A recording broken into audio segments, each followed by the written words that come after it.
Here in the Northern Rockies, dark winter months are outlasted in basements, dens, and nooks where kindred souls gather together to share intel, swap fly patterns, and relive the memories from seasons past. This gathering spot, known locally as the February Room, is the inspiration for this podcast. No matter the season, the door is always open to those with a fly fishing story to tell.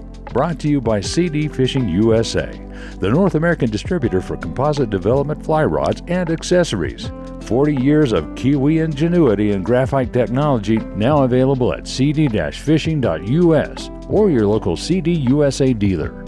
Follow us on Instagram, YouTube, and Facebook. And remember to go fishing. Here's your host, the Carnops, and this is the February Room. Fly shops are the lifeblood for the fly fishing industry. Not only can you acquire the latest in gear, flies, and apparel, but your hometown fly shop is a resource that you can tap to educate yourself. If you're lucky, they might share a fishing story. Joining me today, John Herzer from Blackfoot River Outfitters. Thank you for joining me today, John. Absolutely, Lauren. So excited about this. I know, and we're at the library. We are at the new Missoula library. I've never been in here. It's like state of the art. In fact, I've got this headset on, and I feel like I'm in LA or something. I feel this is like my first in-person interview too since like the pandemic. So I'm kind of glad to get this kickstarted, and especially to have you on. It's gonna be great. We're just friends, and we're sitting at the library telling fishing stories, which I'd love to hear one of yours. Oh, do you really want to hear fishing stories? We've talked about this. And we were sitting here, and we have fishing stories. But as I mentioned earlier, that fly fishing is boringly exciting, right? I mean, I've got all kinds of terrifying whitewater stories and hunting stories and mountain lions attacking and stuff. But fly fishing, if you don't catch any fish, probably nobody's going to die.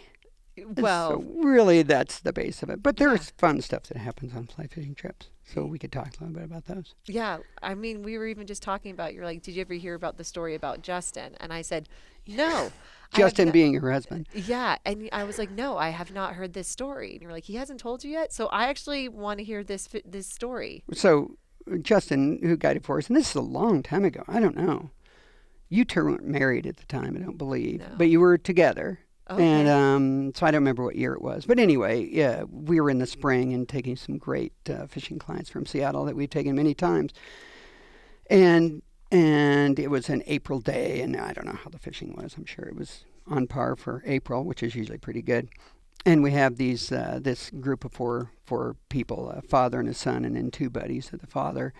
And he has the two friends, and I have the father and the son, and we try to eat lunch earlier because in the afternoon it's usually better in the spring. So I'm kind of, Justin's ahead of me, and kind of pushing on down, and I see the storm rolling in. I'm like, come on, man, we got to pull over. So finally I wave him down, and he pulls in above this little dam on the Bitterroot, and it's a spot we eat lunch all the time. It's beautiful. So we pull in above this little Lowhead Dam, and sure enough, the storm is rolling in over the mountains.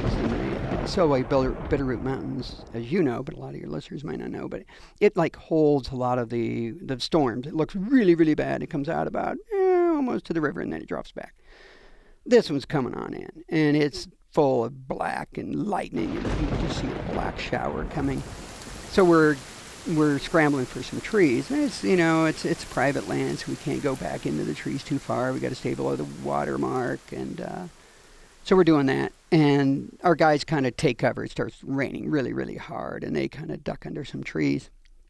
And so Justin and I, we run back out. So we're going to, in the spring, we want to have a nice warm lunch. We're going to have some, I don't know what, we're going to have grilled burgers or I don't know what we had, something. We needed to get our grills out. So it was something like that, pork tenderloin or something. So we go, both of us at the same time, run back to the boats to get our grills. And we're walking back, and meanwhile, this storm is moved basically right overhead, and there's a little knob right across the river from the spot.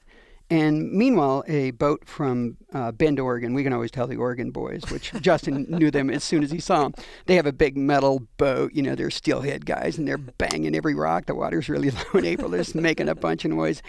And they see this storm, so they pull in right below us because they don't know about this dam, and they're like, well, geez, I don't know if I can get over it.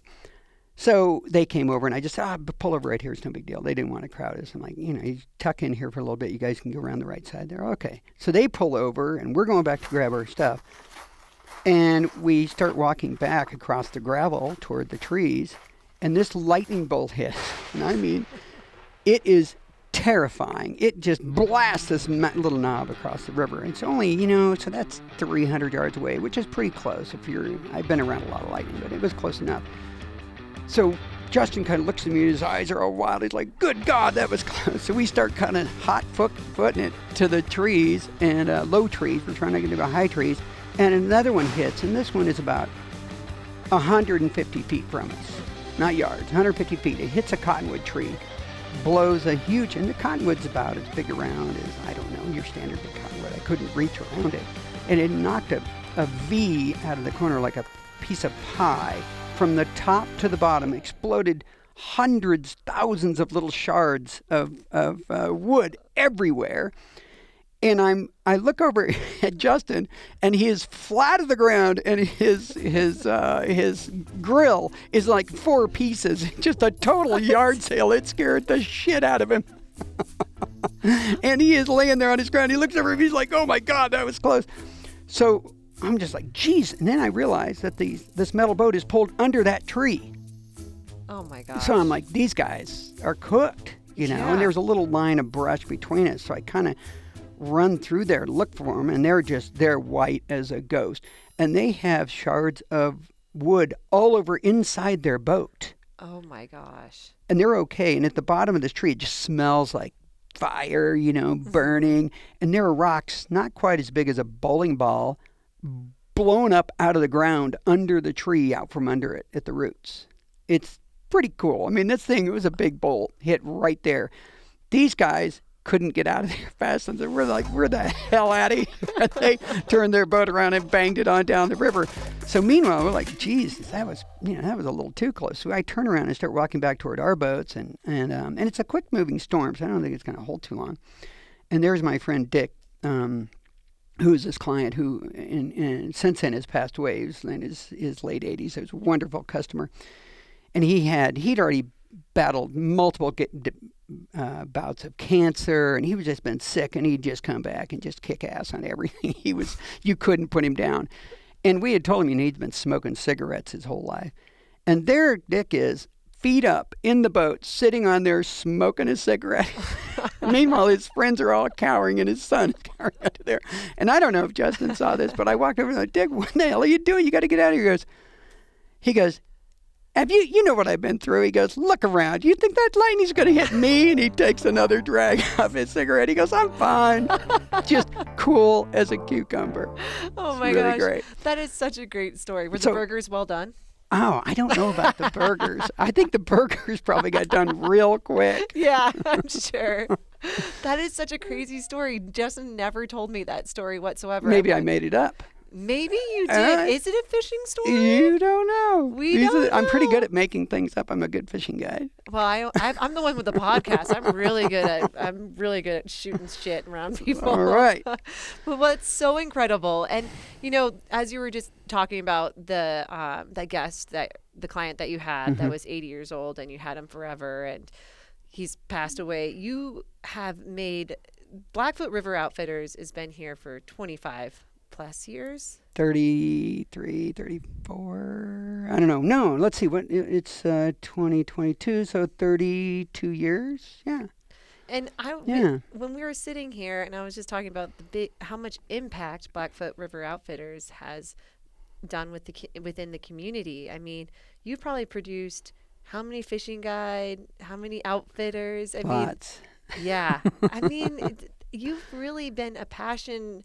Your passion has encouraged other people to find their passion. Doesn't that ever, at one point, do you ever kind of sit or just think, wow? It really, you're right. It does strike me as such, because we take these, over years for customer base. I mean, generations. Yeah.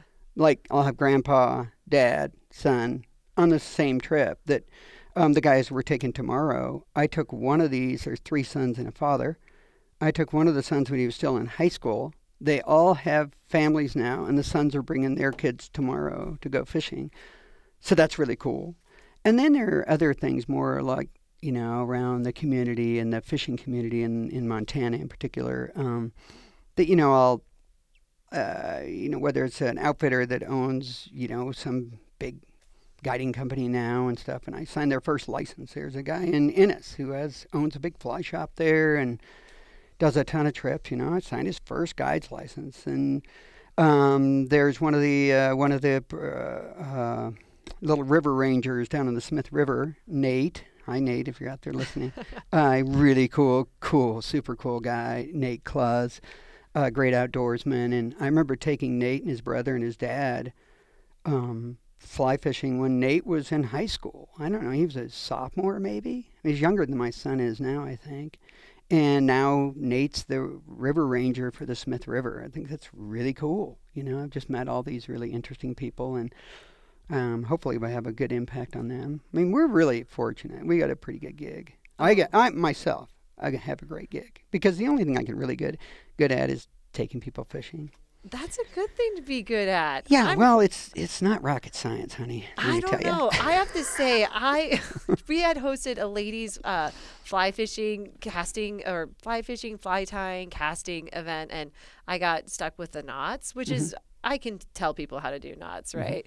But at one point, I was getting a little tongue-tied there, no pun intended, so to speak. But it's also very intimidating when you're teaching people new skills. That I'm like, okay, am I teaching them correctly? Because I also want them to go in the water, and also, it was so great because last week. We had the ladies' night, yeah. which I came out as a big winner. Yeah, I saw that. I'm a winner. I'm like, do you see I have a backpack here? I don't know if it's a big winner, but I saw you win something. I still feel very good. I also won this backpack from BHA's event. Oh, but you are a winner. Good God, I'm going to hang with you. I felt like, and I'm also an impatient winner. When I found out I won something, but they didn't tell me what I won, I was like, hey, what did I win? What did I win? And they're like, hold your horses. I'm like, well, I did put it together. Like, I really wanted this camping thing. And they're like, you got the backpack. And I was like, well, that's great. I'm still winning. I'm taking that win. But what was going back to the event was that what I thought was so great about that event is that you really did put a focus on water safety.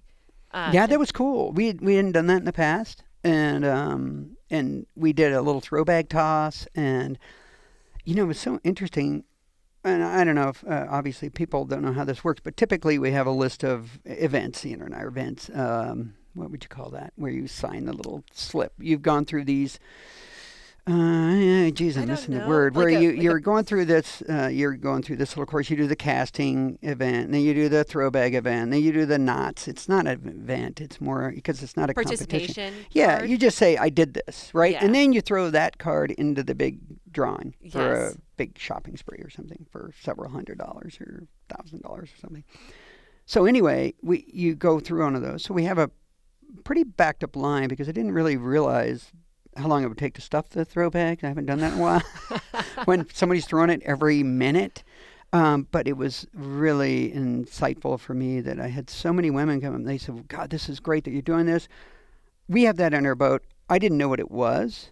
Number one, that was probably the most common thing said. Other ones like, ooh, we have one of those. It's in our dry box. Didn't know it should be available. They didn't, how would you know? Right. Right? It's not any diss against anyone, right? It's just, how would you know? And that's what we're good at, right? I mean, we're good at making sure we give out knowledge, right? Because that's what we do. Like, I wouldn't tell you how to do a podcast because I don't know what the hell I'm doing, right? But I can talk.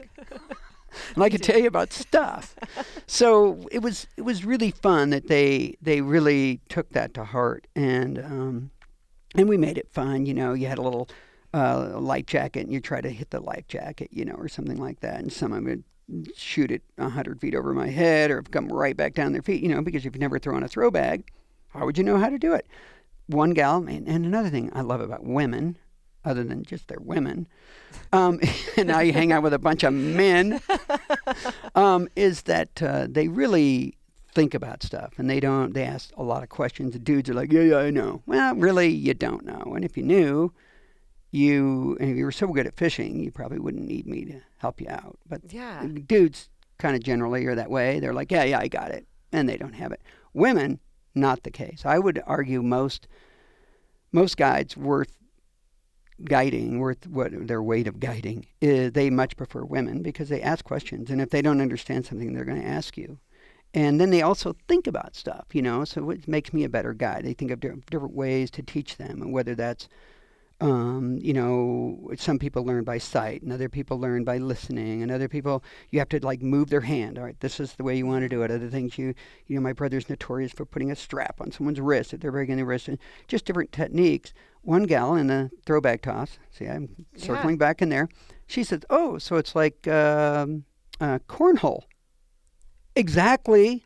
Never thought about that. So then I would round up 10 or 15 gals, give them the spiel before they threw the thing, and I'm like, it's like cornhole, and they're like, bing, light bulb.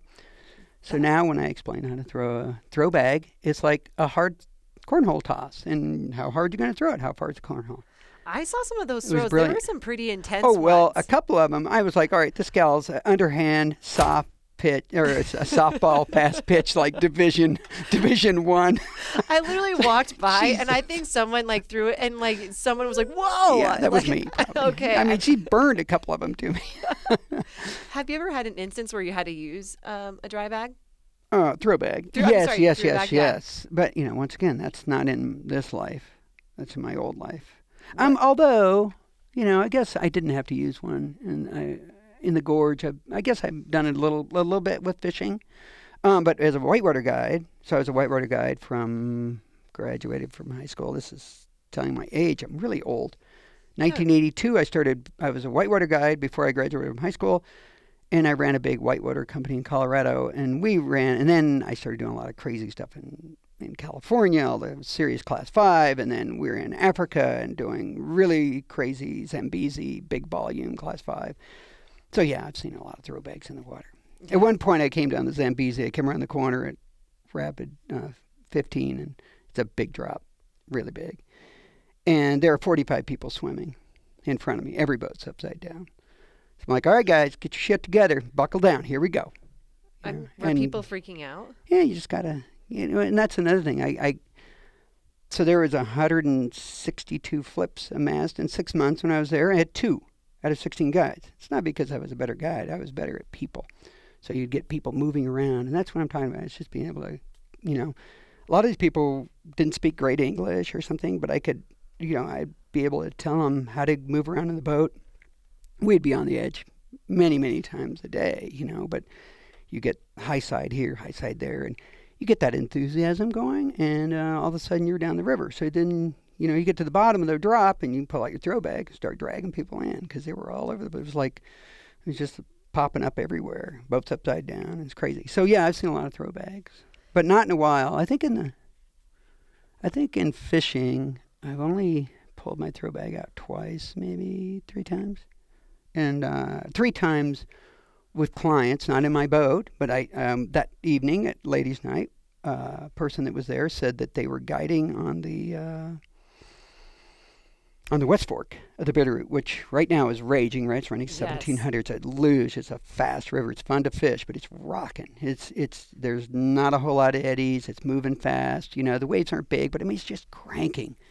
And he was guiding on it when it was high like that. And there's a little wave train in this, about midway through it. And he told the guy, older guy, once again, in fishing, you're not like whitewater. We're getting these young, athletic people typically.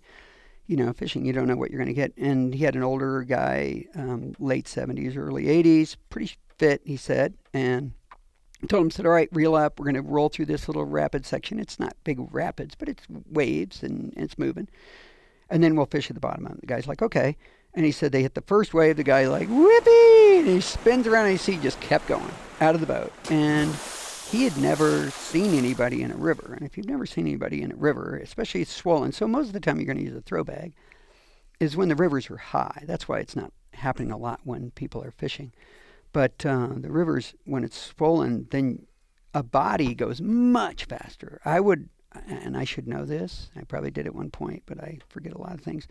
I'm going to say it easily goes twice as fast as a raft down the river, the body. It's in that current, that undercurrent. And the raft's floating on top, the little meniscus on top's kind of slowed up from the air, the little wind. Easily, I mean, a body just goes down in front of you, like straight away. Now that you say that, that makes sense. Oh man, it goes so fast. And he said this was a guy that was there at ladies' nights. So he said this guy, he said he couldn't believe how fast he was leaving the boat. And I'm like, oh yeah. And he said, I reached down, throw bag's there on my right side. He goes, it's been there for years, never moved it, clips it off, had never thrown it, whipped that thing down there, yelled at the guy. That's the key. Yeah, yelling at him, getting their attention, because I don't know, I don't throw a baseball at all, right? Or cornhole. I'm not a big drinker. Yeah. So, you miss them by 5 feet or 10 feet or 25 feet. Who knows, right? You want to make sure they know bag's coming. That way they get eye contact. Bag's on its way. They see the line coming. They grab it, right? Or if it misses by 5 feet, they roll over and swim over and grab that line because they're feeling pretty scary. Yeah. You got the mammalian reflex. Like you're breathing as soon as you get cold water, and in Montana, water's cold. Oh yeah, especially right. Right now it's really cold. It just came off the mountains, right? Yeah. And it just takes your breath. And as a mammal, you want to breathe. You want to breathe water, and you're like, So you got to get their attention. He said he yelled at the guy. Guy looked back at him, threw the bag, got him, pulled him up to the boat. Oh my gosh. He said it totally changed his whole view of throw bags and positioning of that thing and where it's at, and he doesn't use a sense, but I mean it's there. Right. Yeah. It just takes an instance like that for you. Anytime you're like on the boat, like for just one horrible thing like that, you'd be like, okay, where's my bag? You don't want it in your dry box. No, you definitely don't want it down in there under the gunnel if you're in your drift boat, right? Justin and I always talk about this because sometimes he'll have some clients that'll come on the boat, and Justin will, and even if the water isn't really all that bad, Justin's like, they should probably be wearing a life jacket because there's no way I'm going to be able to haul this person back on the boat. And also I think the water can be, I mean, just recently, and not recently, it wasn't this like 2 months ago, some younger boys were on the Bitterroot. Did you hear about that? No. I think they just didn't read the water right. There was a down log jam. That's a dangerous river. Yep. And they're just, I think they were younger, inexperienced, and were lucky enough that they didn't die. But I mean, it just, things like that is that, the water can be like, oh, there's just a log there, but there's so much more going on underneath. So much more. My daughter, I had her take I'm going to have my son do the same thing, take a whitewater class, which I taught years and years ago, these river rescue classes and stuff. But, first of all, I'm not up to par on all the newest stuff, and they are, these young guys are. And also, you want your kids to learn from someone else, they're going to listen a lot better. And one of the things they did is have her swim. Now she's fully loaded, she's got her life jacket on, wetsuit, it's cold, it's in June, and they have her run up against a log, against 2 rocks. And the job is, must have been 40 people in that class and she was the youngest one there. She was 17 or something when she took that class. But then there were a lot of adults and a couple big old boys that were on the fire department. The fire department had to take the class, so she had to haul those guys in on a throw bag, which she did. And she talked about some torque. But she said that one thing that opened her eyes more than anything, the power of the river, which I thought was just the best lesson for her, is she swam up to this log, and it's just a plain log. She's maybe 12-inch diameter log. It's right at the surface of the water. Water's moving pretty fast, about waist deep. And they have 2 spotters on the sides of the rocks, right? So it's safe. And all they have to do is hit the log, like with their feet going under it, push themselves up over and flip over the log. Because you don't want to go under a tree, right? Because that's where shit goes bad, right? Yes. You got strainers and things that snag your shirts and stuff like that. The bad stuff happens when you're down under a tree. She said she saw that, and she's like, oh, yeah, this is a no-brainer. She's like her dad. She's pretty confident. And hit that log. She said it was just terrifying. Right. Said she was in a taco around the log in a second. She was just trying to push. She could not. And she said this water was not that strong. She's like, Dad, I can't tell you. I would have waded across that stretch. And she says, I could not push my body against it. And finally, she just ducked under. Oh my and went under it, which was fine because they know it's clear. Of course. Yeah. I saw this. Brilliant. I think it was like white. I saw on someone's Instagram account of them actually doing that. Yes. They put their weight and they have to go over it. And it wasn't that high at all. And I could only imagine, like she said, even wading across, like, going up Rock Creek, sometimes I'm like, oh, it doesn't look that bad. And I wade across. I'm like, okay, wait a second. I'm like, I'll just like stand there for just a hot second between my legs. I'm like, just make sure I've got my, my left foot feels strong before I bring the right one. But that is Power of the River is pretty awesome. it's so beautiful, and we're lucky enough that we have 3 of them. Oh, man. Yeah. But I'm circling back to Blackfoot River Outfitters because, did you ever expect this? Because it started out over on a small little shop in Reserve. Yeah. And now well, you've really, hopped over on Russell. Yeah. Both great busy streets. Yeah, busy. So, what was the vision when you started Blackfoot River Outfitters? First of all, the only vision is my wife's. Yeah, right. she's Like I incredible, said, by what the I way. can do is I can take people fishing, and I'm good at that. That's like I said, it's embarrassing to say, but that's about all I can do. But my wife, on the other hand, is super smart, driven, used to guide. She's completely capable on the oars, a delightful angler. She can fish anything from size 24 to, I don't know what we're using in Brazil, 4/0, which we got to talk about, which is amazing. Oh my gosh. But yeah, so she's an amazing woman in every way. And really, she was working I'll give you the quick synopsis as best I can. So she's working, this is in the 90s. We moved to Montana. We were up at Rock Creek for a weekend in February. She's going to graduate school in Idaho. And we came over to visit friends who still live here. And, we were up on Rock Creek. The fishing was insane. In February, my buddy's like, nobody fishes here in the winter. Because we came from Colorado. We fished in the winter all the time. And we go there, and sure enough, there wasn't a track in the snow. And at one point, we're on one run with ice shelves on both sides. And we're on both sides across from one another, rod tips almost hitting and nymphing a run. And I don't know, we caught 80 or 90. I don't know. We get one every cast for hours. How many fish is that? A lot. Insane. A lot of fish. And we're just like, this place is incredible. And we saw white-tailed deer. And I love to fish, but I live to hunt. So I was like really interested in hunting in Montana. And white-tailed deer, mule deer. There has been about 30 head of bighorn sheep on the ridge above us. Then about 150 elk roll over this ridge in the evening to eat. And I'm like, and then a moose walks across the river below us, and we look at each other, and I'm like, why would we live anywhere else than right here? And essentially I never left. I'm like, this is the most amazing place. Sounds like Narnia. Right, it is You're like, Narnia. where I was are like, we? what the hell Where did I enter? I was like, this is incredible. I just loved it. And so then I started guiding, and I could just go on and on about that and work for some other people.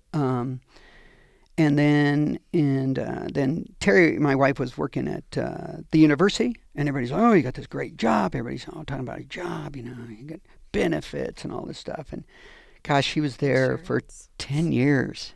Wow. What was her job at the university? She worked at the graduate school in the office there under the dean of the graduate school and doing like all his heavy lifting. I think he's a cool guy, great guy. Her boss was wonderful. But she just thought, man, she would come home and she just wasn't that happy. And I just said, you just got to quit. Yeah. We had no money. $0. That's a lot for you to tell someone but I'm just quit like, a job. yeah, this is a big deal for us. But I just said, you got to be happy because otherwise, what's the point? So she did, 100%. And she started guiding part-time and doing some other stuff, and it was great. And then we started working for these other guys in a new shop, and then we decided that we're going to start a shop in Phillipsburg. And we've been to Phillipsburg, pretty cool place. I love Phillipsburg. Right? Phillipsburg's really cool, right? And we're there, and it's but not that busy. Cool. Yeah, it's okay. It's cool, but not that cool. Yeah, I wouldn't go there. I wouldn't go there. I wouldn't open that Narnia door. I wouldn't go there, but I was. So we're up in the Berg, and it's pretty fun. And we're some friends from Washington State are there with us. And we were like, oh, God, there's this neat little store for rent. And rent then was pennies, right? And we were like, oh, we ought to do this. And we're going to do this, going to do that, going to do this. We never do it. So our friend, who is a super go-getter, we're having coffee, and and midday with a bunch of, there's some festival there or something, and he comes back over and he's so I just talked to the owner who owns this. We're right next to the store that's for rent, and he goes, they said somebody from Butte is opening a fly shop there next month, and my wife blows a fuse. I mean, F-bombing. She like knocks her coffee over. She was effing mad. And she is like, God damn it, I am sick of having these ideas and not opening up, and not doing it. He goes, I'm just kidding. I just seen if you guys were serious. No way. And I was just like, huh. We got to do it. That told you exactly where your heart was in. Let's do it. So we did it. And we opened this little store. We had a little tiny bag of money that we got from selling a house or something. I don't remember what it was. And we just put all that cash, we just kind of on a napkin with a friend of mine, we just kind of spelled out everything we thought we need to open a store in Phillipsburg. We'd been in that business, but we'd never run that business. Yeah. So we did that, and we hired this guy, Matthew, who's been on the podcast, who got eaten by a bear. Didn't get eaten, but it was really, that's a whole nother. We will talk about that in a little bit. Okay, so Matthew, we meet Matthew. We opened on April Fool's Day. We figured that's appropriate because we didn't know if we were going to make any money. And we meet him like 3 weeks before that, and he's just moving here from Kansas. It all just fell up together. And we're like, want to run a fly shop? And he started working with us. He's still with us today. He's now co-owner with us because he's amazing. So amazing. Amazing human being. And we just jumped in, and then we did okay. It's made money every year. It's 16 years, which is pretty cool. That is really... You were making money before fly fishing was cool. I mean, it's hard work. Oh, yeah. But we're pretty dedicated, and that's really kind of what we're good at. And and then you get someone like Matthew who's way too smart to be in the fly fishing industry. I mean, he could be doing anything he wants, working at NASA or whatever, right? And he's like, he likes to bird hunt, likes to fish, so it's cool. And he's been with us every day, and so we did that, and then we expanded that store and blew out a wall, and then we ended up buying a building up there. And so now we got a really cool store up there. And then this whole thing in Missoula, we were working for some other guys, or we're running their guide business. And then they decided to close, and we're like, we could do this. So then we started our store on Russell Street, which was just a little tiny 900 square foot. On Reserve Street. On Reserve Street, yeah, it is little. And we had so much crap in there. I didn't really realize that until we moved. But we were there, I think, for 7 years or something, 8 years. I don't remember. And it was amazing. It was great. It was kind of hidden. It would be so frustrating. We'd be frustrated because... I had my drift boat sitting out there just as some sort of sign, like the bat. There's fishing out here. Right, the bat signal, right? Yeah. We wanted a big stimulator up in the sky. We couldn't figure out how to do it and didn't know if the city would let us do it. So we put this drift boat out there, and even then people would come in. We'd been there for 6-7 years, and they're like, oh, we didn't know you guys fly shop here. And we're like, oh my God, what does it take to get Missoula to do over here? But I worked at Famous Dave's, and I always thought someone was trying to sell a drift boat. See what I mean? I was like, God, that thing is still for sale. I was like, every day. Because I didn't see like a big sign, and I'd go into Famous Dave's. I was the beer tender over there. Thank goodness. I was always like, wow, that boat's still out there. I wonder what's wrong with it. I bet that's cheap. I wonder if Justin needs a new boat. I don't think we were dating at that time. I was just like, it's just a weird place to store a boat. So it's so funny. So you had the same reaction apparently as most Missoula did. It was just, but it was great because it got our feet wet and we knew what we were doing, and we had this great team. We were assembling, and we outgrew it. And once again, my wife, who's amazing, she's always looking for the next thing, and I was out bow hunting in Iowa, having a great time, of course. And I come home, and she picks me up at the airport. And she didn't go on that trip, although she likes to go on a lot of these trips. But she comes, she goes, oh, we got to take a drive downtown. I said, okay. She goes, I've been shopping. Well, when my wife goes shopping, it's not for a pair of shoes. She's looking for a house or some land or something that we can't afford. And we'd been talking about trying to buy our own building because we'd been paying this big corporation a lot of money to rent this little tiny pissant place in a strip mall. you know. For And someone to look at your drift boat and think it's for sale. Yeah, right. We're hidden back there behind a couple banks and Arby's and sushi. Yeah, that people come by. Oh hell, we're just coming through the sushi. We didn't know you guys were here. I'm like, oh my god, we've been here longer than the sushi place. So we were always talking about it, you know.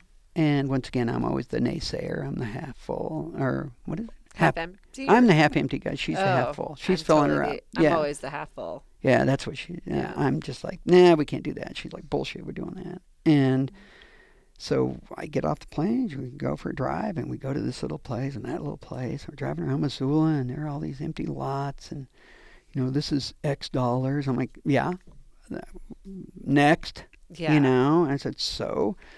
And then we pull in this parking lot, and it's not a parking lot. It's just an old corner it had high fence with the wire that you get cut on if you. I don't even remember what was there. It was. Remember, there was a little. We called it the bunker. It was a 900 square foot cement, not even cement, cinder block building. It was white, and it said "Wow." Oh my gosh! Cleaning. It used to be the cleaning, and then it turned to a marijuana shop. Yeah. All lime green. It was the most. No. That's just down. That's about 200 feet away or 200 yards away. But there was Wow Cleaning. Wow Cleaning. Red's next Redstone. to like Yeah. So we pull in there, and I mean, it's just a myriad of there's all kinds of telephone wires, and Russell Street at that point was down low, and it was a bottleneck right there going over the river. But there's only 4 places to cross the river in Missoula. That's one thing that it has going for it, right? Yeah. But it was a bottleneck, and it was just kind of it's you know, part of the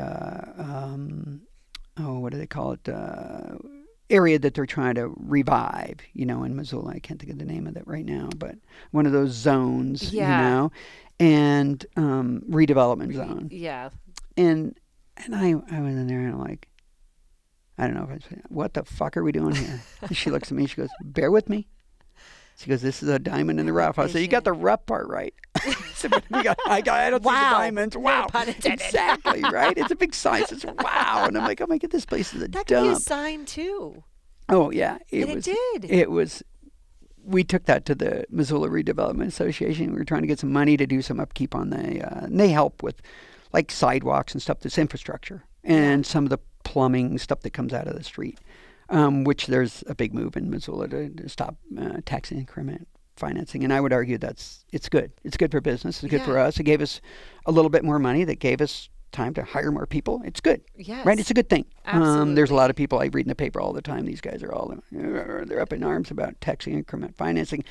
Trust me, we're paying it all back in taxes. Yes. Yeah. I mean, we took this dumpy lot that was just weeds and wire and a little thing, and then we built this really cool, amazing. I think we spent probably a year and a half, almost 2 years in line of bed. It was like tender. We'd flip right. Yeah. Nope. Oh, that's cool. What's that? Oh, that's Patagonia in Big Sur. Oh, that's a cool building. That's out of our reach. Nope. I'm looking at fly shops. That thing looks lame. Oh, that's cool. Oh, that's REI's flagship store in Seattle.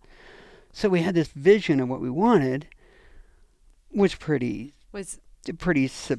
pie in the sky kind of thing. But it's so cool though. You have the coffee shop right there too. It turned out, and it's right? amazing. It is really the way that you open. I mean, you upgraded a lot. Time. So the mezzanine is bigger than our entire store was. Yeah, it's so exciting. It's really, we're really proud of it. I mean, it's a big deal for us. The word on the street was all the outfitters and guides. They were like, "Oh, Herzer has a rich uncle. He paid for some building." And I'm like, "Man, I'd love to meet. If you know this person's name, you can put me in contact. I'd love to talk to him about it and have him foot the bill." Well, I remember when it's a big deal. Oh, it's such a big deal. I remember. I mean, when Matthew came onto the podcast. It was like 2 weeks before launch. Oh, really? Yes. Yeah. And because I was like, well, I'll come swing by there and say hi. And he's like, yeah, we're going to launch in 2 weeks. And I said, oh, great. And, I just started my podcast. You guys are over, and it was like during COVID, right? It was a horrible time. It was really stressful. What a weird time to build this building that was beautiful. And then, I mean, I can only imagine how scary that must have. that was a weird year for you because on top of that, you have all this running COVID in a grizzly thing bear. and the grizzly bear, which, if any of our listeners, Matthew Churchman was mauled by a grizzly bear, and John was there and saved you and saved him. I don't see it that way, but I just didn't have any choice. That way. Right? I mean, what are you going to do? Your friend's getting killed. Yeah. You're going to sit there and watch and suck your thumb and rock and back and forth in the corner. I mean, you just got to go into action. But it's terrifying. It's also one of those stories, sometimes I'll listen back to a podcast and I need to remember something that someone told me. And that one is really hard for me to revisit just for the fact that it gives me a lot of fear and sad for the whole events that happened with his family and his little girl. Oh. I can't. How are you feeling? I mean, now it's been 2 years, right? Is that right? Yeah, because he sent me, I was heading to the Smith here a couple weeks ago, and he sent me a text when I was leaving for the put-in, leaving White Sulphur, and he said, I don't know, in a funny Matthew Churchman way, because he's hilarious. Something like, Happy Grizzly Day or something like that. Thanks for saving my life, which is kind of silly. I feel like that's been overblown. I just, it was horrible. It was terrifying. It really is an important message, I think, for people to know to, as I said, I'm a really passionate bow hunter, and I spend a lot of time in the woods because that's why I guide every day, so I can take time to go hunt. And that's my life, and it's been my life for a long time, and I love that. It's the perfect life for me. But the whole grizzly thing has changed my attitude in the woods. It's getting to the point where I'm kind of pissed off about it. First of all, when Matthew was attacked by that grizzly, and I was witnessing the whole thing from start to finish, it was the first thing I thought of when I woke up in the morning, and the last thing I thought of when I went to bed at night for months. Yeah. Maybe, I don't remember. I should have kind of kept count, but at least 3 months.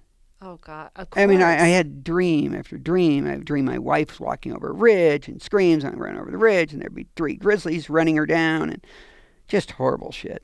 Yeah. I mean, and it happened so fast. I mean, even though I think that episode is a little bit on the longer side. No. But what he said, it happened within seconds. My wife says bear. She says right. He says bear, loud, startled bear. He's 60 yards away from me, so I'm pretty slow. I'm not a very fast guy. Let's face it. But whatever it took me to run 60 yards as fast as I could, so whatever that is. Yeah. I don't know what that is. I don't know what that is. I mean, is it 10 seconds? That's pretty fast. I don't know. You're I'm fast. a slow guy. No, you're but fast. I trust me. That one you were. But I mean, whatever it would be at my maximum speed. Yeah. That would be it. And then, then it's over. So 10 seconds, 12 seconds from the time he sees it. But, the viciousness of that attack and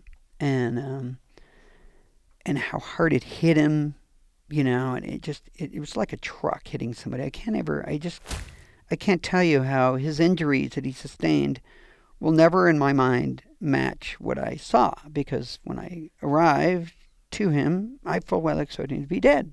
Yeah. And I remember sliding to a stop and just thinking, how am I going to face his wife and his daughter in a few minutes? And I was like, in the middle, on a fishing trip, in the middle of nowhere, right? We are. What are you guys going to do? Yeah, I was just like, what am I going to tell them? I was like, how do I face them? That was what I was thinking. And then to put my hand on his chest and to feel it moving, I was like, oh my God, he's breathing. I mean, I was just like, are you kidding? I could not. I'm telling you, I was elated. I was just shocked, because when this bear looked at me, I'm about halfway there, and it snaps its head at me, and I'm like, all right, time to share the pain. Here we go. Right? And I'm running full bore and it's screaming, and I'm like, I just did not want to be in this thing's grill, but I didn't have any choice. And it just snaps its head, looks right at me, and I'm thinking, here we go. Time to get it's going to get real Western. And then it just snaps its head back down, and as far as I was concerned, it crushed his skull right then. And I was like, well, that was it. And then it just continued to beat the shit out of him, right? He just like a windmill of claws and hair and teeth. And when I got there, a few feet from him, when he looked at me again, I'm like, well, now it's really going to be ugly. And I'm like, what do you do? Right? Do you hit it? And I'm like, kick it. It's not going to know I'm there. You hit it in the face. And shit, I don't want to be in this thing's grill. I'd heard stories of people like putting their arm in its mouth or something. I mean, all this stuff's going through my gag reflex. That's what you do with a shark. Yeah, that's what I do with a shark anyway. Yeah, I don't know. I'm like one of those people, like, as if I'm running somewhere where there's, trail running. Yeah. I always am like, okay, Lauren, someone comes right now. What do you do? And what do you do? I like look around. I'm like, oh, there's a rock. Oh. But then sometimes I'm like, I'll be running. I'm like, there's nothing here to protect you. So quickly run past this part. But yeah. So that's exactly, so as I'm running, I'm thinking, is there anything for me to pick up a rock, a stick?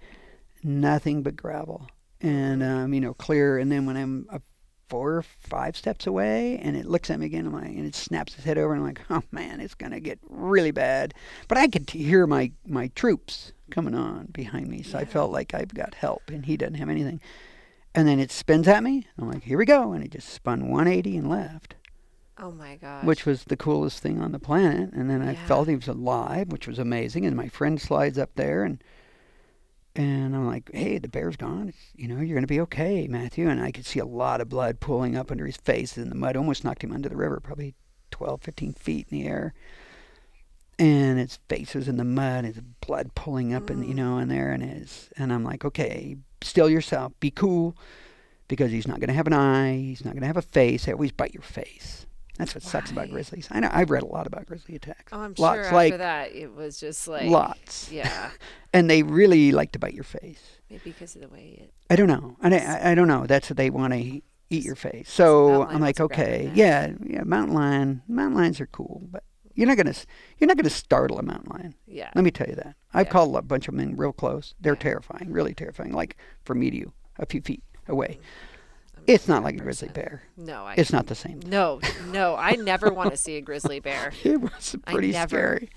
So then he lifts his face up out of this mud and muck and blood, and he starts to turn his face to look at me. And I'm like, okay, you can't freak him out, right? His eye's going to be gone or something. And he just had this big cut across his forehead. It's bleeding pretty bad. It's sharp. And I'm like, holy shit, he's not disfigured. We're good. We're winning. And I was just, I kind of checked out, to be honest. We flipped him over, and he said he was going to spill out, which was horrible. I remember he said that. He said it 3 times to us. Oh my gosh. He's like, don't flip me over, I'm going to spill out. And when I saw that thing going in and out, windmilling his stomach, I thought, yeah, he might do that. And then what do you do? I was thinking, okay, your mind is just spinning so fast. Yeah. The only thing I can equate it to is, remember Arnold Schwarzenegger, and what was his most famous movie? He's like Terminator? The Terminator. Thank you. And he's just like, he's just analyzing everything, and it's like all a computer. That's how my mind. I wish it was like that all the time, because I was pulling in so much information from everything. I remember the first thing I did when I was feeling him. I remember feeling the air hit me on the left cheek, because I was trying to think, okay, why did these bears come in? Did they smell us? I was like, no way. Because I'm a hunter. First thing I do is check the wind. Yeah. Always. And I checked the wind, and all these weird things were just coming into my mind, flooding my mind with things. And I remember just thinking, okay, you don't want him to go into shock, and he flips over and his face is gone, or but then he's okay, and then his stomach is okay. It's pretty beat up, really beat up, and he's got some punctures and stuff. And I'm like, we're gonna be okay. Oh hell, I was just like, I'm ready to row. I just went over and started unloading the boat and throwing pads in there. And I was gonna row his ass out of there. I figured I could be out of there in maybe 2.5 hours. We only had about 14 miles to go. I can row a boat pretty well. That's one thing I can do. Yeah. I can guide fishing, and I can row a boat like the wind. That is Justin too. One time it was raining, and we were with Justin's buddy, and we had the kids, and Justin is rowing, and his buddy was like, "How were you part of a row team? Were you like Duke's row team? Where did you come from?" Justin's like, "I know how to row. How to row a boat." But what was also so crazy about that bear situation is that you guys had dogs. And isn't 4 hunting dogs. Yeah, like big dogs. Well, they're not big dogs, but they're hunting dogs. These dogs are aware. And you can't get up out of a chair at camp without them like pushing you and wanting you to throw a stick. And also, you they were gone. Probably smell. They were non-existent. Bears are stinky. Oh God, yes. They're so stinky. Yeah. So, sometimes when I go on runs, I'll think that I'm kind of protected if I have a dog. And every time I think about Matthew, who is not even protected. Well, not only that, but I wanted some ground cover, right? Yeah. I wanted these dogs to be barking and running at the bear. And so the bear thinks there's more shit happening, and they're just, whatever they're doing, I'm playing grab ass over in the bank. I don't know what they were doing there. I never saw them. And they never They never engaged at all. Yeah. And I don't know where they were. I don't know what happened to the dog factor. But one thing I do know with grizzlies, dogs are not great because they follow the dog to you. So there's a guide in the Bitterroot, really cool guy. I'm not going to mention his name because I don't know if he wants us to. Okay. But he was hunting. There's a cool guy in the Bitterroot, everybody. Yeah, he's a guide. Yeah, and a really nice guy and a real fishy dude. He does some saltwater or some still hitting and stuff. And he's been guiding a long time. And he was bird hunting over in the eastern side by Shoto one time, a long time ago. Must have been in the early 2000s, maybe. Mm-hmm. And dog goes into the brush, and they just hunted this drain. And they were on their way back to the truck. Dog goes in the brush, getting kind of birdy, guns at the ready. It's not his first rodeo, right? I feel like I can pull up a shotgun pretty quick, right? And he looks up, dog's coming back at him with a weird demeanor, running full speed. He's like, what? It just kind of threw him off. He's like, well, that's weird. And right behind it is a big grizz. And moving fast, real fast, closing ground quick. And before he could get his gun shouldered, it had turned off the dog and had him on the ground and beat the shit out of him. I mean, he was in the hospital for a long time. He's torn to pieces. His scars are unbelievable. He showed me one time. It was terrifying because he knew about this whole thing.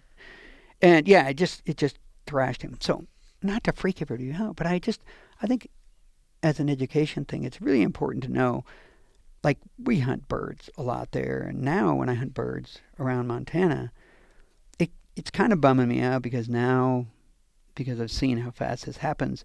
When I'm hunting birds, I'm thinking, instead of hunting and saying, oh, where's a rooster? Like this little drain, I'm going to go into that. It's okay, I'm at shotgun range. Now I'm at bear spray range. Now I'm at shotgun range. Now I'm at bear spray range. Not thinking about birds anymore. I'm thinking about grizzlies. Was that always did No. that happen after? Yeah, a lot more after Matthew was attacked. But really, it's been coming on for 5 years or something. I mean, there's just so many grizzlies out on the landscape right now. And I'm not anti-grizzly at all. I think it's cool. I mean, I like the idea of it, but I don't want it to make it where I can't recreate. Right. And so I'm really struggling with this. Oh, I can completely understand that. I go on a girls' camping trip, and there's a little element where I'm going to get a grizzly. I don't even know if they actually work, but I'm going to get a bear fence for the sake of my sanity around my tent.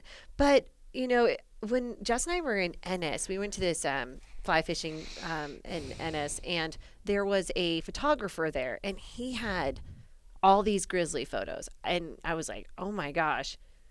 How are you getting this close? Because even, you can have really close lenses. You still have to be at somewhat in a range. And he goes, it's interesting. He goes, grizzlies have personalities just as humans, as dogs. He goes, I have a grizzly that is, and of course, there's still going to be like grizzlies. He goes, but there's mean, angry, pissed off grizzlies.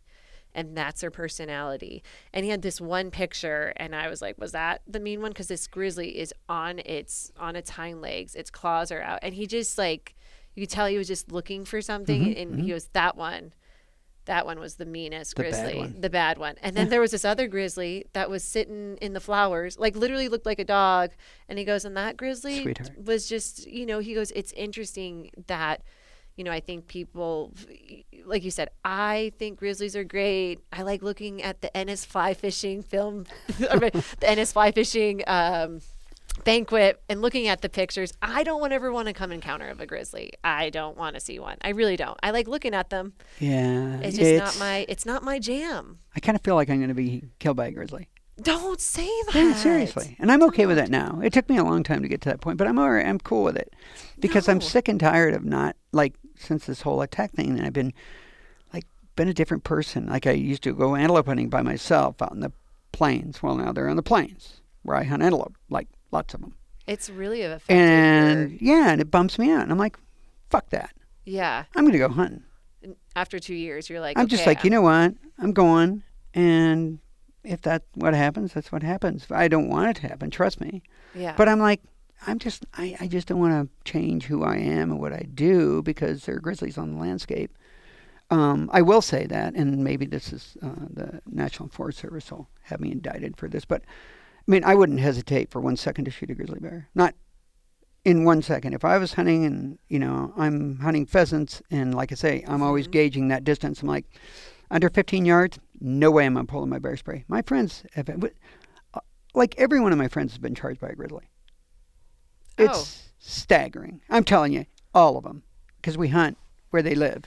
And one of my friends was hunting a stretch that they've hunted for years, and they know there's grizzlies. They hang out in there, a little patch of aspens, great pheasant hunting. And dogs are working there. He's pushing the cover, kind of. He's not going to get a whole lot of shooting probably. And the dudes are on the outside walking along. And he hears major ruckus and some yelling and didn't really know what's going on. It could be birds getting up, dogs, people yelling at their dog. God damn it. I think all the labs are named God damn it or something. And he hears a lot of activity and up through the aspen grove. Sure enough, here it comes, full on charge, big grizz, moving fast, real fast, knocking shit down. And he, he's a great conservationist and a very, very close friend of mine. And he said, he goes, I'm not going to shoot a grizzly bear. He, in his mind, he's just the opposite of me. He's like, I'm never doing it. So he's setting his gun down to pull his bear spray. Well, it bruised both kneecaps. That's how hard he set his gun down. He threw his gun to his knees, basically, and was reaching for his bear spray. The thing was at 60 yards when he saw it. By the time he pulled the bear spray out of the holster, it was on top of him and running by him at 2 or 3 yards away. Just ran by, never knew he was there. He was just spooked.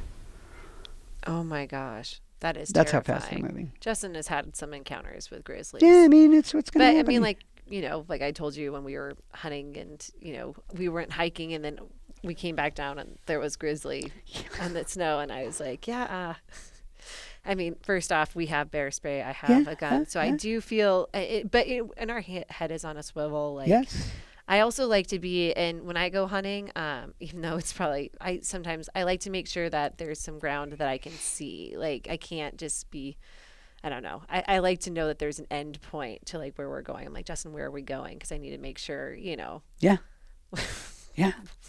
my exit strategy here. Yeah. So if you tell me I'm going up here, also you're a big guy, and I know you're you He's take one help for the me team. Out. Yeah, take it for the team. I actually now like hearing your story, like fight or flight. Claire, my sister, is a total like she. Oh, she's freezes. running. No. Claire runs away. Oh, that's right. I said she's running. Oh, I thought you meant running too. No, she's out of there. I've met her before. She's out of there. No, she's a scaredy cat. One time, I mean, she seriously, her like legs lock up, and I'm like, what is going on? Like, I actually need, if I'm going on a girls trip, I need to figure out who's going to be my fight or flight. There's only a few handful of ladies I feel confident that would. Well, you need to bring my wife. Oh, I'm going to bring her. Oh, she's a badass. Oh, she is a total badass. Here's another quick story. We're getting way off. We're getting out of whack, but because it gets into hunting, right? Because that's where you really encounter. Like I said, we got the boringly exciting fishing. Exciting. But the hunting thing, you're on the landscape engaging with these critters. So, as I've said, we've called in several lions. So I'll try to make this quick, but we don't really rifle hunt very much. But it was opening day a few years ago, and we're like, wow. We're not working for some reason. I didn't have work that day and a trip. And I said, well, shit, rifle season opens tomorrow. Do you want to go? And she's like, yeah, I'll go. I said, well, I'm not going to hunt. And she goes, well, I'll take my rifle. If we see a big buck, I'll roll it over. She goes, I haven't shot anything with my rifle in a long time. And I'm like, okay. So it's kind of fun. It's just the two of us go to our little spot up the Blackfoot. Not a car there. It's amazing. We're hiking, and we saw some cow elk, and we saw some bucks, and nothing she wanted to shoot. And we had a great morning, really fun.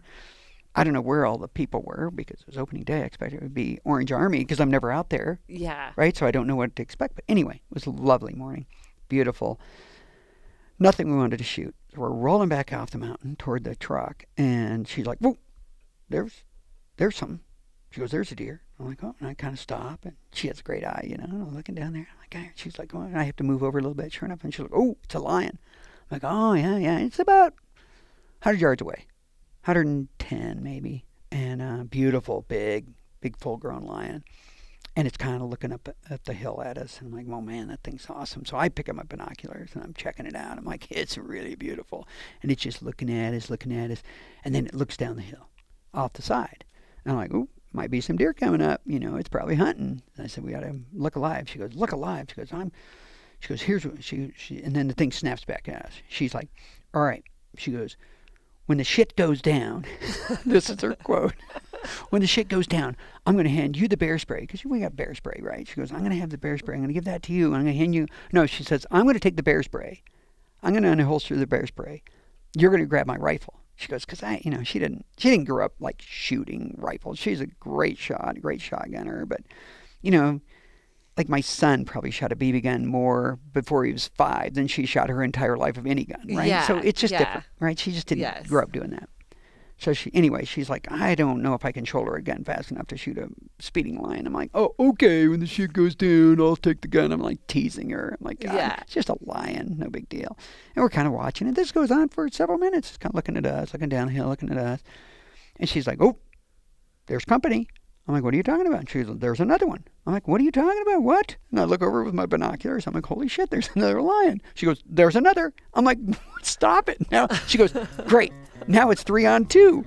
And I'm like, what are you talking about? And we can see him kind of, the other ones are behind it, kind of swimming around in the light in the trees, just kind of looking up and moving around. And I'm like, holy crap, it's 3 lions. Yeah, man, it just doesn't happen, right? It's not like a pride of lions in Africa, right? No, this is definitely... This is not the same thing. And I'm like, what?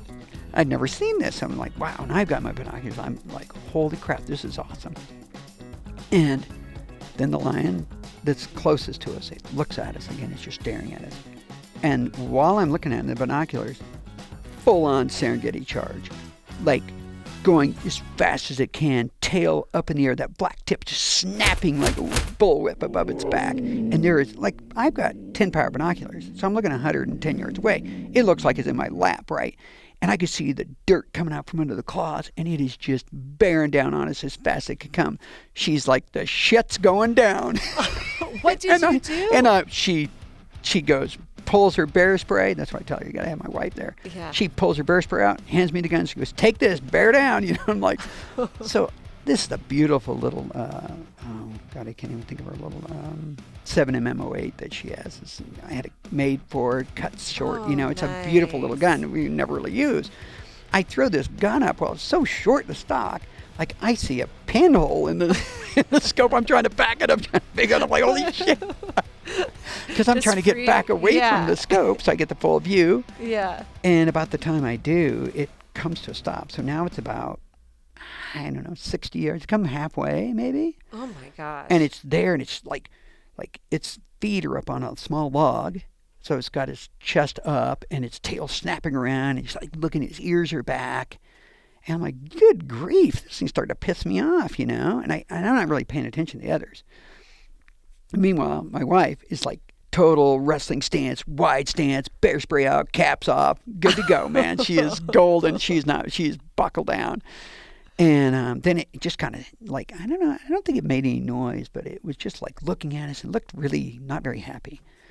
So I'm like, yeah, I'm going to put one at this thing's feet and give it a little lesson.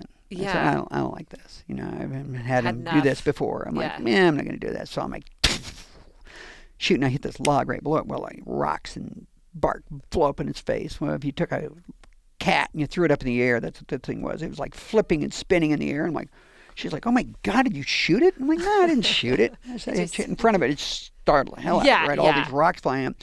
Hits the ground, takes off running away. I'm like, yeah.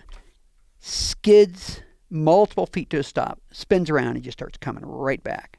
I'm like, okay, honey, put another one in. Yeah. I'm like, now. That is so weird. Yeah, I'm like, this isn't cool at all. And it just kind of comes fast about where it was before, and it kind of just starts sauntering back and forth and looking really aggressive. Its ears back, and then these other two kind of pull up behind it. And they're kind of chill, but they're just not very happy. And I'm like, I don't like what's going on. And I'm like, I knew the area pretty well. My daughter had actually shot a buck in the next drainage just the year before. And I told her, I said, we'll go in there where Hunter shot that buck. It's kind of an old burn. And I said, then we got some space. Because we're in the timber. Yeah. I'm like, I don't like this. It's not fun. No. So we creep down in there. And then they parallel us at about 80, 90 yards away for a ways. Just kind of walking along, to the side of us. We're just watching them. They're watching us. I'm like, what gives? Do you think she had like babies? So, good question. So I don't know. Cubs? I think there were some kittens. I think kittens. the 2 were kittens full grown. Yeah. Right? They didn't have spots, but maybe I didn't really pay attention because shit was going down. Yeah. Shit was going down. That's so funny. and I think that's probably, and I bet they had a kill. It all, in hindsight, I don't know. I cannot corroborate any of this, but I mean, that would make sense. It totally right? makes sense because she was like super chill, and then we didn't leave. She's like, look, this is my kill. Those are my kids. Yeah, Back you off. weren't coming here and we're hungry. Yeah. And I suspect that was the deal. Yeah. And then she just pushed off because then we circled around. But the funniest thing, we started walking back to the truck. Now we have to kind of get around the backside of them to get in line. We're still only about a mile away from the car, 2 miles. And Derek goes, man, that was a pretty good hike this morning. I said, that was great, She's always typed in on her phone or like Mr. Gadget Fitbit thing or whatever the hell it is, iPhone thing. And she's like, oh, how far do you think we walked? I'm like, I don't know. She goes, oh, we walked 11 miles this morning. I'm like, God, that was a good walk. And she says, oh, I got to check this out. So she has her heart rate. Oh. Which I wish I had a screenshot of this. It was brilliant. Up the mountain, down the mountain, up the mountain, down the mountain. Heart rate up, heart rate down, heart rate up, heart rate down. 1036, redlined for 4 minutes. Oh my gosh. I mean, just like, I don't remember how high it was, but it was like in the blue. Was this after the bear or before the bear? Before. Before the bear. I think. Yeah, it had to be, yeah. Because I was just like, wow, I couldn't imagine like doing that It like was 2 really years in a row. You guys might be like the animal whisperers. And Yeah, like, no. more of like the pride whisperers. You guys are Yeah, I mean, I could go on and on about lion stories, but that one is the most fun. Oh my Yeah, so gosh. lions, you aren't going to like startle a lion. You're going to jump into, they'll come to you, and we've called them in elk hunting and stuff, and I've seen them on the river. One of our guides just took a video one floating down the North Fork of the Blackfoot, beautiful in a snowstorm about a month ago, and just a stud, big, long, heavy body, just a magnificent, and he's just cruising down the bank. There's a bunch of deer hanging in there, so he's hunting those deer. Same place where a grizzly was at 3 years ago with a cow elk kill with their 2 cubs on the North Fork of the Blackfoot. There's a video of that too. Thing stands up, growling. When did this happen? 3 years ago. My brother saw it too. It's on the North Fork, and North Fork's a little river, as you know. Yeah. Huh. Oh my gosh. So I think it was in Pat Kane's boat, but don't quote me on that. Okay. Unquoted. Unquote. All right, we got that. I think Pat or one of his buddies from up there, were guiding, and the guy, they saw it and was like running along the bank, like woofing at him. And the guy pulls out his phone and starts videoing this thing, and then 2 cubs roll up on there. It's like standing on its hind legs, and I think it was Pat. I don't remember. I think it was him, and he's rowing back. He's like, whoa bear, be cool. And there's not much room. Yeah, what would you do? And you're on a boat. Yeah. Yeah, that could have gone south. It's interesting because what Matthew was talking about, like what you need to do is and your wife who had the bear spray ready, is a lot of people, you buy bear spray, but how many times do you think people actually know? Like I will sit there and I'll practice like Have you ever done it? I haven't done it, but you can do it with water, right? Don't they have like the practice cans? Well, yeah, they have it. They're still expensive, but I mean, hey, what's it worth? Right. So what we do, we have many, many, many bottles at our house. Like, I don't know, 12, 14, I don't know. There's bear spray everywhere, like in the garage and, in my truck, in my boat. I have 3 cans in my boat. But we look at all the expiration date, and my kids, I make them shoot bear spray. Oh, I think... Absolutely. My son, who until recently, now is a physical specimen and bigger than I am, until just a year or 2 ago, he was just this pretty small kid, right? Yeah. And he loved to hunt with me, and we would hunt pheasants a lot together and fish a lot. And he's 80 pounds or something. And it kind of freaked him out. And this whole thing with Matthew, of course, freaked him out. He wasn't there, but, it was at home, really hit home with him. And he, when I think he was 9, 10, whenever he first got his hunting license, I made him shoot bear spray. And I'll never forget, we live on the river, and walk out to the riverbank. It's a pretty calm day, there's not any wind. I'm like, okay, this is how this thing works. Cap comes off, press the button. I put a little stump up there at 30 feet away or something. I'm like, I want you to hit that stump. I'm going to I said, I'm going to time you. I want this done in 6 seconds.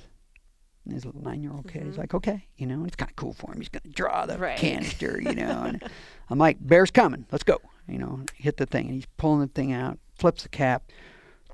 And first of all, when you push that button, the thing has a tendency to kick up. It's a two-handed sport. Okay. It's not a one-hander. See, you can do it with one hand, but I'm telling you. Yeah. 2 hands. You don't want to have anything in your hand. You want to be controlling the can with one hand and pressing the button with the other hand. Another thing, first thing he's like, hits it pretty good blow, and he lets off. And he looks at me and he goes, that's it? I'm like, that's it. Yeah. It's not much. It's small. It's smaller than you think. You should do it. You should definitely do it. And have your kids do it. It's important. I read, I think FWP came out with, I think it was FWP. It was some hunting hunting organization. And they're just saying something like, bear spray does not work like bug spray. Yeah. It's not overpowered, Yeah. And I'm telling you, it got to be smart with it, my son is a little kid. He just had this vision of this massive smoke screen coming out, and he's like, "Wow!" I'm like, "Yeah, they got to be close. Yeah, you got to be cool." And that's probably I need to, because I think that's a good, because you can get a better idea of exactly, because if you spray it and then they aren't there, they might run right through it. Yeah, exactly. You wouldn't hit them. Yeah. I mean, I'm talking like I know what I'm talking about. I don't, but I've read a lot about it. And you've experienced a lot about it. They're badass. You got to hit them right in the face. Yeah. I mean, I don't want to touch that stuff off till they're less than 30 feet away. Yeah. I mean, they're going to be in your grill. It's not going to be horrible. It's not going to be fun. But you want to hit them with a major blast. Now, another thing that happened, though, so he shoots his stuff. I'm like, all right, yeah, that's it. I said, you probably have some more you can. Hit it again. And he's like, and he has 2 of those big bursts, which is good. And now realize it's dead calm. And we're standing there chatting. And all of a sudden, we're both just like, we can't breathe. And our eyes are watering. Just the slightest microcosm of that stuff just floating to us just about took us out. Oh, my gosh. Well, I mean, you do not want to. I don't, what do you do if it's upwind? You just let them have it. And at least you won't breathe when you're getting attacked or something. I don't know. Or just at least, hopefully it works. Hopefully it works. That's the big takeaway. But where you don't need grizzly bear spray? Let's talk about your destination. Oh my God, are we eating up people's lives? Let's just give it. I love it. There's some crazy shit going on down there too. There's crazy shit everywhere. I love it. Stop it. Okay, bring your bear spray. Bring your bear spray 24/7 with you. So yeah, we're trying to figure out what next. What are we doing next, Trey? We got this really cool shop. We've got an amazing team that works at their store. Which is hard to keep. Yeah. Right? Everybody, we want to pay people. As soon as we started making money, we gave everybody a raise. Oh. Instantly. That's amazing. I mean, that's what we're going to do, because without them, we can't do anything. Yep. So I don't really... You don't see too many just looking for hiring anybody outside your guys' store window. Well, we need more people. Yeah. We need somebody right now. Oh, see? Yeah, I mean, literally, if somebody... Summertime. The problem is people think that, I go to a fly shop, I'm going to sit around and tie flies, talk about fishing. It's work. Yeah. We got a lot of stuff going on there. Yeah. I mean, we've got gear galore. A ton of inventory. We got that entire basement. We're putting together boats. We saw those Sotar boats left and right. So cool. Yeah, which is the boat that I designed, and it's been taken off really well. Yeah, I saw that black and orange. That was beautiful. Yeah. That's good color. So it's that's been another great thing for us. But, I mean, there's so much work to do. Right. Like we're assembling all the frames. We get all the frames from Leo at Montana Rat Frames. And we're his biggest customer. We buy a lot of frames and a lot of trailers. Go Leo. And then we can roll it with our new building. We got this trailer with a boat on it. We roll right inside. And we have the frame and oars and all these really nice custom stuff. And we roll that thing out and sell it. But there's a lot of work to do, right? So people think they're going to work in a fly shop. They just hang out. So we have this great team that works their butts off. And then we have another great team up in Flint Creek Outdoors, which is our store in Phillipsburg, with Josh, our manager up there, and we have a coffee shop up there. It's doing really well, awesome. And we're going to expand into we own the whole building, and the gal that was renting that, she moved on to her own place, so now we're going to expand, I think, our coffee shop into that.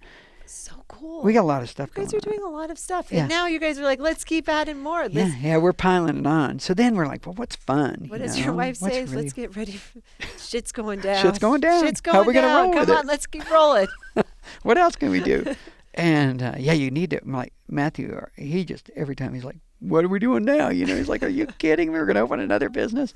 But we anticipate, having this store working really well, and it's been great.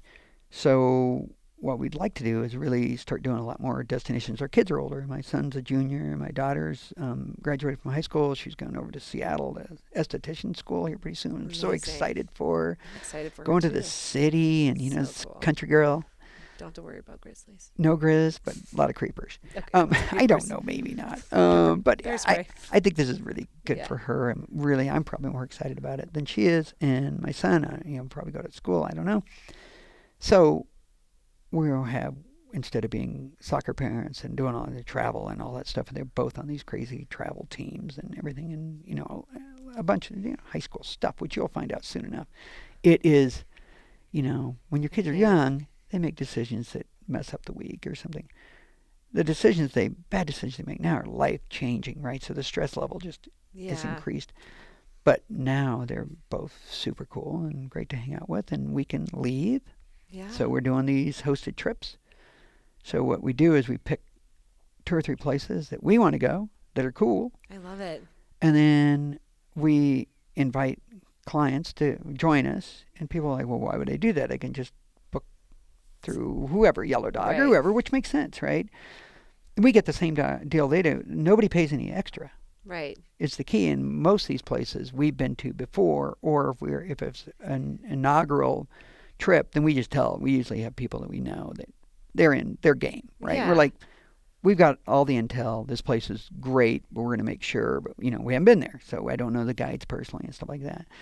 For instance, we've been to Belize 5 times or something at Turner Flats. I know all the guides personally, and it's just great. And then so the value to the customer is we're the conduit between the management of the lodge with the guides and everything. So if there's some, sometimes there's a little bit of a conflict of just personalities or something, Not all guides can just roll with anybody. Right. That's what makes an exceptional guide. Right. Versus a good guide. Right. Absolutely. And then some customers cannot roll with just anybody. Right? It works both ways, right? So totally. We're all human. Yeah, we get that, and we probably understand it. I would argue as well as anybody, probably better than anybody. I mean, that's what my wife does, is divvy out hundreds of days of guiding trips to guides, trying to match the right people, maybe not even knowing these people, just by talking to them on the phone. Yeah. Saying, this is kind of what they're into. I can get them with this guide, and that guide's not really going to work for them. That's what we're good at. That's so good. What we do is we go to these places, and we meet with the outfitter or the management, and we say, okay, here's our roster of people. This is what these people are kind of like. These people are going to be really hardcore anglers. These people are not going to be whatever, right? Yeah. And these people are going to run it the longest day you can give them. These people are only going to want it. They're probably going to roll out of there at 2. They're going to get plenty of fishing, whatever it is. This person might want to look for monkeys. That's fine, right? Yeah. But we have an idea of that. So I would say that's the value add for this. Plus, we're fun. You guys are so much fun. I love you guys. We're fun, I had so right? much. And my wife is funny as hell. She is so smart. And then when Matthew and my wife go, it's just, your stomach hurts because they're so funny, right? And that's part of the game. They get their little skit going, whatever that is. I don't know. So we pick a few places, and we're doing that. And we're going to go to Bahamas this year, to a place we haven't gone, to Mangrove Cay, which I've been to Bahamas many times, not many, but several different places, but not at this particular place on Andros, which I think the bone fishing potential is there is really, really special. And then we're going to go back to Belize, and we're going to have Noelle. She's going to host that trip. And this is something we can do for our staff. Oh, good. Right? Because then they can go, and we basically what we do is we get a free land package from these. If we fill the place up, that's what the outfitter gives you. We do the same thing when somebody brings a big group to Missoula. Everybody does. They have a hosted, and that's built into the price, right? So then, I don't know, maybe she has a rich uncle too that's going to pay for it. I don't know. But chances are she can't afford to. Rich uncle. Yeah, right? We all do. Chances are she can't afford to go to Belize for a week at a beautiful lodge with a guide every day, and it's expensive. Of course. But we can send her there. It's love awesome. That. So that gives her incentive to stay and work hard and kind of light at the end of the tunnel. And in the winter in Montana, you want to go to Belize. Why not? So then last year, Terry and I did an inaugural trip to Brazil. Yes. Which I will just say is the coolest fishing experience of my entire life. And I've seen some pretty good ones. That's amazing. It's on my bucket list. I saw the photos. I It can't looked tell incredible. you. It was, everything about it was special. We had the best time. Just before we even went there, we're in Manaus, and I had this idea that Manaus, Brazil, everybody's telling me, well, you got to fly to Sao Paulo and then back to Manaus. I'm like, I don't care. I wanted to go to Brazil to fish for peacock bass on the Água Boa River for 15 years. It's been booked, and then COVID kind of threw a wrench into everything, right? People were canceling and all this stuff. So the guy that runs their operation talked to me and said, hey, we're going to have a week open. The last week is going to open. I'm like, we'll take it. And I called 20 of our good customers and said, hey, we're going to do this. So I needed 10 or 8, including, 10, and then Terry and I. And we booked it up pretty quick. And we hadn't been there. And we were really upfront about that. But we're like, look, this is going to be pretty special. And anyway, we go there and we had this amazing time in Manaus, which is crazy. Brazilian city is so alive. I mean, there was the biggest party going on below our hotel till 4 in the morning, 5:30 in the morning, till the sun came up and then they all left. I mean, it's just so vibrant. And it's kind of, I mean, they're big cities. They're like, Manaus is 2 million people, right? Missoula is the biggest place I've ever lived. So I'm like, holy crap. But that was fun. And then we get on a plane and we fly for 2 hours. And I'm a pretty, I'm a game dude, right? I'm keen to do some pretty cool stuff, pretty, adventuresome.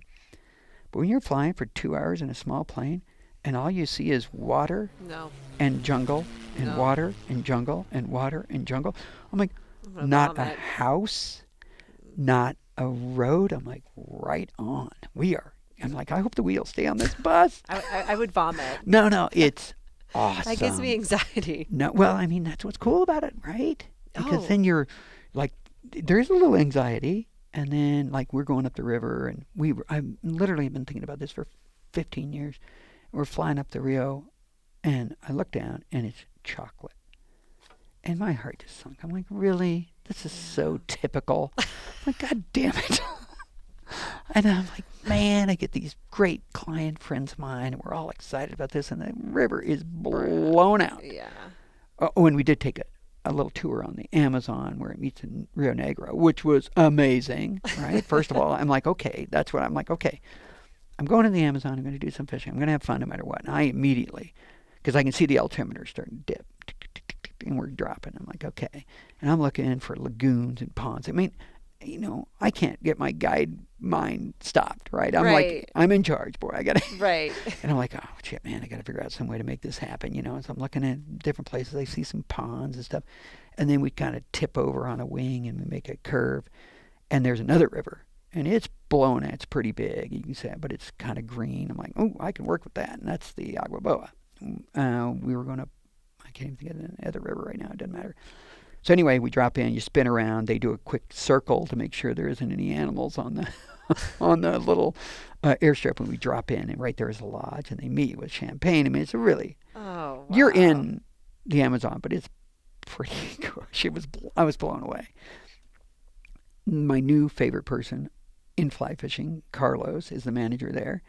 He's been doing this for 16 years. The second morning, I'm up really early, as I always am. And I'm taking pictures of this beautiful sunrise. And I look over, and he's over there before daylight. And I kind of walk over to him. Hey, morning, Carlos. And he's taking pictures. He's like, now, did you notice this morning? The sun is the sunrise is a little more purple, and yesterday it was yellow. And I just thought, how cool is that? Yeah. This guy's been looking at the same sunrise for 16 years. And he's still into it. Yeah, he's like, we were comparing pictures and stuff. I thought, man, this is a good dude. And but you get in, you go fishing, and all the guys are stressed. Worst fishing they've had this year. I'm like, oh, dude, he's great. It was awesome. I'm telling you, it was incredible. So it was. insane. We rolled with this one guy, Val, and they're senior guides. We go with him. Terry and I jump in his boat first thing. And like that day, you fly in there and you're fishing by after lunch. And we roll down not very far, and the river's flooding into the jungle. And we're casting, blind casting, and Terry's got a little mini ears, and she's not, a crazy flight, and she's not feeling 100%. She's like, you go ahead and fish for a few minutes. I'm just going to sit here and chill for the champagne lunch next with her. Didn't settle Yeah, in. she's like, I'm just going to chill for a minute. So, okay, because I don't want to be greedy, and I want my wife to catch a bunch of fish. And so I'm casting, and I'm getting little nicks. We were blind casting. It's kind of swollen river, and flooded, who cares?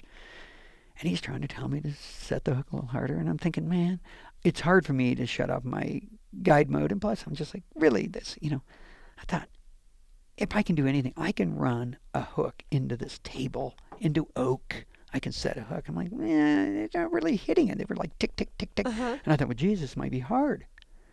So we didn't get in. We had a few bites and nothing. And I'm like, well, it is what it is. So then we go into the jungle a little bit. We just go up through these mangrove kind of canopy, and we push the boat. They got pulling boats, just like in the flats, right? So you have a pole, like skiff. But skiff. But it's a metal skiff. It's kind of a combo Alaska skiff. Long John. Yeah, Long John boat skiff. with a skiff, because they're tough, right? Yeah. You're banging them around. We roll into this lagoon, and we're just blind fishing up this bank, and I mean, I get hit. I'm like, oh, that's more like I set the hook, and I get about a 5-pound Temensis peacock bass. The thing is just pulling so hard, I cannot tell you how hard. I'm like, oh my God, he's just yanking. I've got a 9-weight just bent to the cork. I pull it in, and I think it's a beauty. He's like, yeah, it's okay. And I'm like, well, I didn't get skunked, right? I'm jacked. Yeah. And then the coolest thing. So then I fished for a few more minutes. I'm like, Terry, I missed another one. I'm like, you got to do this. She's like, I'm feeling better. So she gets up there, and we're pulling along, and then he kind of backs off the bank a bit, and we're in a flooded. It's not as steep, and it's flooded, and you can hear him like busting bait way back in the jungle, but you can't get to him. And I was like, God dang it, man, and I was like, I look back at the guy, and he's up on the pole, and those fish, and you got the, they're Portuguese speaking, so there's a language barrier, but they can speak fish speak, Yeah, And then you got Google Translate, my new best friend. Awesome. You can don't need to learn anything. Awesome. No, nothing. It's just right there. You don't need to be like a Matthew. You don't need to be that smart. Just a dumb guy like me can converse with these guys with Portuguese. And we roll up the bank, and we hear him again. I'm like, God dang it, And next thing you know, I don't know if you've ever been on a polling boat before. Justin has something that he kind of, Well, I have a skiff. And I'm not very good at it, but I'm telling you, it's kind of tricky. And then you put it in mud, it can yank your ass right off the deck, right off that platform. And a couple times I've had to catch myself. So sure enough, I hear him back there. And I'm like, oh, he's going in. And I want to see this. So I spin around. He's super chill. And they're really good pullers, right? I mean, they're quiet. Well, that was kind of weird. It just made all this noise. And I didn't think of it. Roll a little bit more, hear a couple more. I hear this woof again behind me. He takes his pole and he makes a big circle like a snap T of a pole? Snap T with a two-handed with the pole. He makes this big snap C, and it just makes woof. And I'm like, holy shit, we're calling the fish. How cool is that? And he's he's like, Terry, put it back in there again. And he does it again. And I'm like, right on. And she's stripping. And this thing boils about 4 feet from the boat, misses her fly. It sounded like a fourth grader off a high dive. Just and I'm like, holy shit, it sounded exactly like his pole circling in there. Now, I'd never seen this before. She throws it back in there. Boom, fish on, kicking her ass. I mean, I have so many videos of her pulling these fish in. It's like she's in a fist fight. It's just pulling the rod down and then up and then down and then up. And it's just like she's trying to get him on the reel, and then she's got a bruise on her forearm from trying to fight him against that. And I'm like, that one's too big. You got to put it in your stomach. She's trying to check it into her stomach. Her stomach's bruised from fighting fish after the week. And she brings us in 11-pounder. I'm like, our trip is made, amazing. Right? And then we got a couple more, and I see him look at his watch. I'm like, hey, Val, how much time? He goes, well, not very far from the lodge. Eat at such and I'm like, don't worry, we're done. we've got plenty. Let's go. So it was just like that every day. It was an adventure. They gave me a machete and a paddle. Said we're going that way. At one point, we pull out a chainsaw because the river is flooding and we had to go into these backwaters. Everything about this trip was the coolest thing I've ever done. Fishing trip. Adventure. Coolest fishing experience of my life. On the way home, we booked 2 weeks back to back. I'm not even coming home for 2 weeks next year. I'm so excited. I've never heard of like calling a fish in. Neither. And I love to call animals. I call me deer too. and elk. Elk are the coolest. Oh, the elk and the deer and pheasants. And I mean, I've called pheasants or turkeys. That's crazy. Anything. Yeah. Right? Ducks, geese. But the fish, I was like, here we go. We're calling fish. What could be better? And he, no question, sucked them out. Oh my because God. they hear that. Right. And then you'll catch the Temensis are the cool ones with the black stripe. Look at it. They took a big white black paintbrush and just, I mean, they look like they're on a clown fish, right? I mean, they're just crazy colors.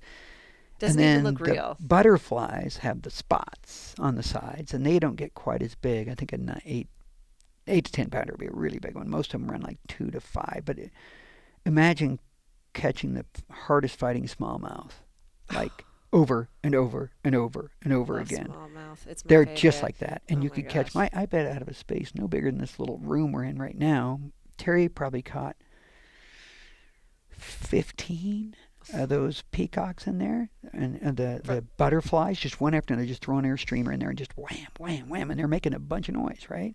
Well, that brings in more. Not only that, here comes a caiman. So I didn't know. I thought the caiman and crocodiles were the same thing. So I'd seen crocs in Africa, which was kind of dicey. When everybody is falling in the river and swimming, and there are crocs in the river. That was scary.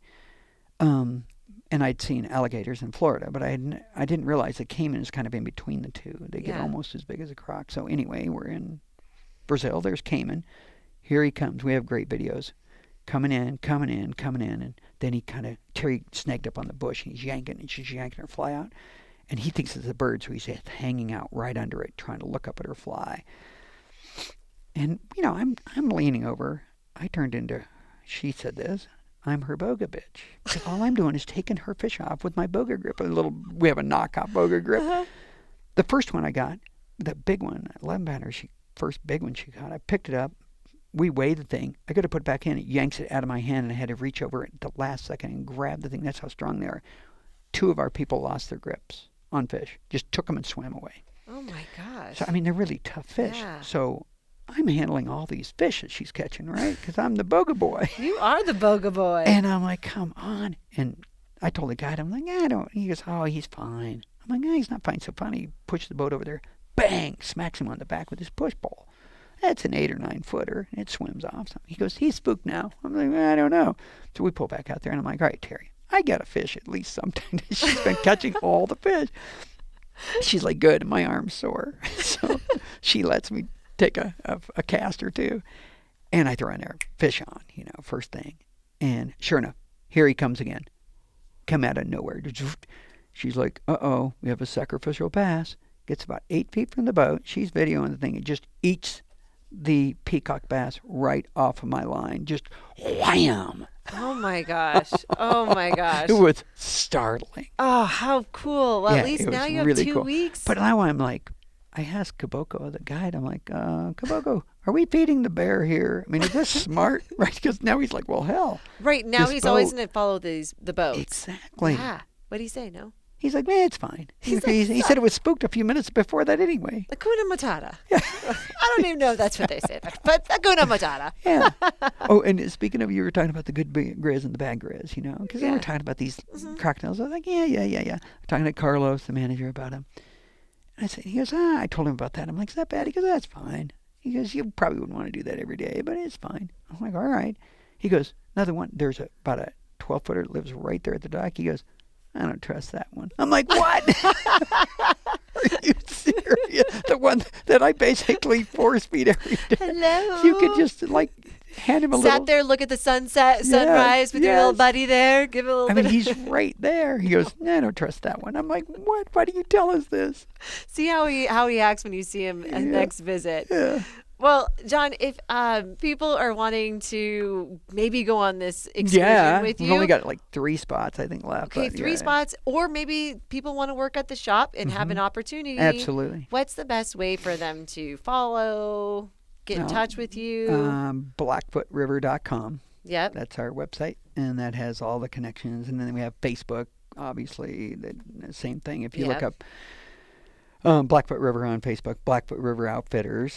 Yep. Right? And most of the time we come up pretty high in that, or you can just call the store and talk to Matthew. I'm never there. I'll be on the river tomorrow. I got to figure out where in the hell I'm going to go tomorrow. Rivers are blown out. Where are you going to go? I think I'm going to go on the lower Blackfoot. Oh, okay. Nobody else is going to go. It's going to be muddy, and we're going to catch a bunch of big fish. Well, it'll be fun. I mean, there's big fish if you just got to work a little bit harder for Yeah, it. and you know, counterintuitively, the higher the water is, the more concentrated the fish are.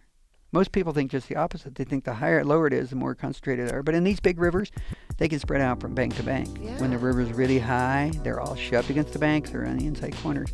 So I kind of know where they're at. That's why you need to go fishing with the Blackfoot River Outfitter crew. Well, thank you so Thanks, much for joining me. This was too much fun. I think I've been grinning the entire time, just sitting here. Except when you were scared. Except when I was scared. I was about to vomit, which this room I is like almost the started color. crying. The color of this room is probably. Yeah, this bomb. It is. Let's tone it down. Yeah, we might need to write a note, but this is so much fun, Yeah, and I great. can't thank you enough for joining me today. Thanks a bunch. Go to thefebruaryroom.com where you can access a complete library of our podcast and read more about our guests, their fishing stories, and favorite fly patterns. We're always looking for exceptional fly fishing yarns, and if you have one to spin, shoot us an email at info@thefebruaryroom.com. The February Room is always free, but if you feel like throwing a nickel in the pond, we appreciate any additional listener support. For companies and individuals interested in sponsorship opportunities, please contact us for our media kit. Thanks for stopping by the February Room, and we'll see you down here next week.